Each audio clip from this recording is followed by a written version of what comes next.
As a gamer, the choices and genres of games for us to play are absolutely endless. There is one genre in particular I haven't gave much attention to over the years, and that's shoot 'em ups. Of course I've played the ones you'd expect like R-Type and Gradius, and as much as I enjoyed my time spent with them, I've always seen them as nothing more than short bursts of fun, but not in a bad way. Like if you're planning on meeting your mate for a couple of pints down the local and they say they're running late, moments like this would be a perfect time for me to give one a bash.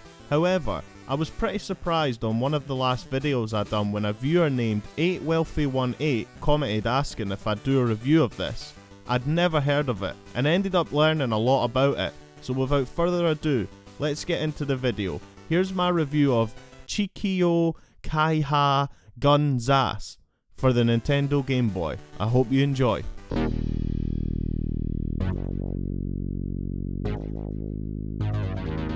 Chikyū Kaihō.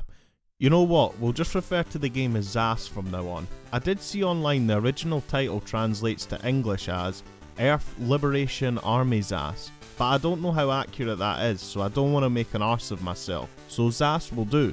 Anyways, ZAS is a single player vertical shoot 'em up that was released exclusively in Japan for the Nintendo Game Boy in December of 1992. It was published and developed by TNA Soft, who up to this point, along with the game itself, I had never heard of. I also wasn't aware of how rare this game is too, and how many Game Boy collectors see this as their holy grail. Of course, with it being a Japanese exclusive and each day more and more becoming interested in going back and playing the original Game Boy and collecting for it, this game now goes for some crazy prices online. So let's see what all the fuss is about. The player takes control of a spaceship fighting their way through a whole bunch of enemies. There are 5 levels with each having a middle and end boss to fight. The gameplay is incredibly smooth with no slowdown from what I experienced, which I was pretty surprised about. There can be moments when there's lots going on the screen.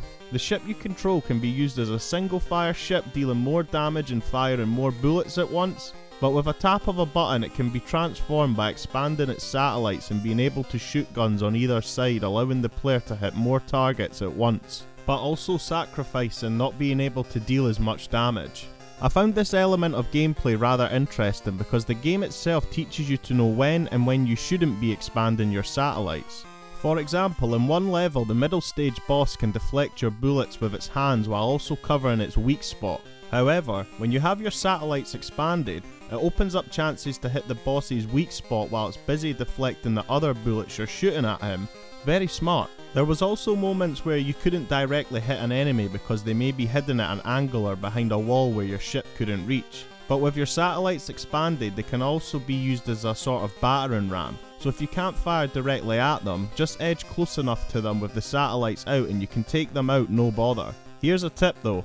With most shoot 'em ups, obviously if you hit a wall, you of course take damage or in some cases die. In this, it's only the middle portion of your ship that can take damage, so don't worry if you have the satellites out, they can fly through walls without taking damage. It took me a while to realise this, making the game harder for myself than it needed to be. There are also power-ups you can pick up giving you a better firing rate, being able to shoot more bullets at once, and also fire bullets in a wavy motion, being able to take out multiple enemies at once. I must say you will need great hand-eye coordination to play through this, as with most shoot 'em ups, but I found this game a bit more challenging than others I've played. At times there can be a lot going on while you're trying to fight your way through hordes of enemies. There's projectiles flying towards you, while also navigating through some tight corridors. You may also find yourself trapped in later levels, forcing you to die. It's important to keep yourself moving and don't be afraid to take on a large group of enemies at once. Trust me, if you sit back, you may find the screen being completely filled up with bullets and they're all coming for you because you've backed off, making it harder to dodge with the amount coming your way. Don't be fooled by how quick the game can be completed. After my final playthrough, I managed to get through it in just around 25 minutes, given a few deaths, but it sure does pack a punch. There are 3 difficulty settings to choose from, these being the usual easy, medium and hard. I ain't gonna lie and say I beat it on hard like a tough guy. Or even medium. I played through this on easy because I was getting my ass handed to me big time. In the options menu you can also choose which level you want to play. Take this more as a practice run before going into the real deal. The 5th and final level can only be accessed by playing through the game properly. Along with the gameplay itself, the graphics are also brilliant for a game on this system. I read online that this game pushed the Game Boy to its limits, and it's easy to see that from the moment you press start on this. A lot of detail has gone into the background you can see directly under your flight path. There was a moment or two where I seen a shooting star fly past, or another planet off in the distance, really giving you the impression you're flying about in space. The foreground really pops too, indicating nicely where you can fly and what you may potentially bang into. At times there's forks in the path. It doesn't change the outcome or anything, but it's nice to be given the choice. But also sometimes it can come at a cost too.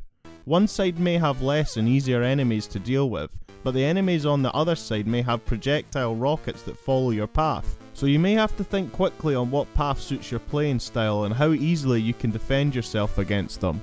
A game's soundtrack on the Game Boy can often be a bit hit or miss, but the music in this is absolutely fantastic. I was really blown away by a few of the tunes I heard in this. It accompanies the game perfectly, starting in the first level with a light-hearted sounding tune while you set off on a new adventure.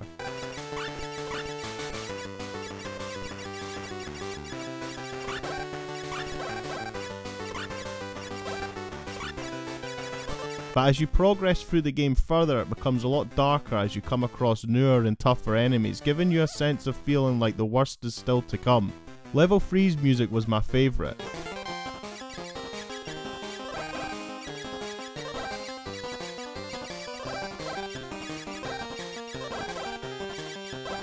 Fast paced, no nonsense, I loved it. All in, I thoroughly enjoyed my playthrough. It was a great recommendation which I'm always open to in the comments section.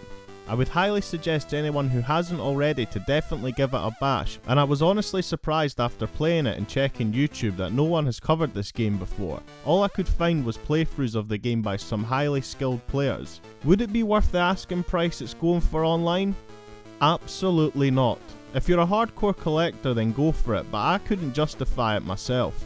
There isn't much replayability unless you want to beat your previous high score you achieved at the end of your last run. And like I said, most shoot 'em ups for me are short bursts of fun, and that's exactly what this game delivered on for me. That brings us to the end. As always, if you enjoyed this video, please consider subscribing to keep up to date with future content I upload, and I'd love to hear your opinions of this game down in the comments. I'll hopefully see you in the next one. Bye!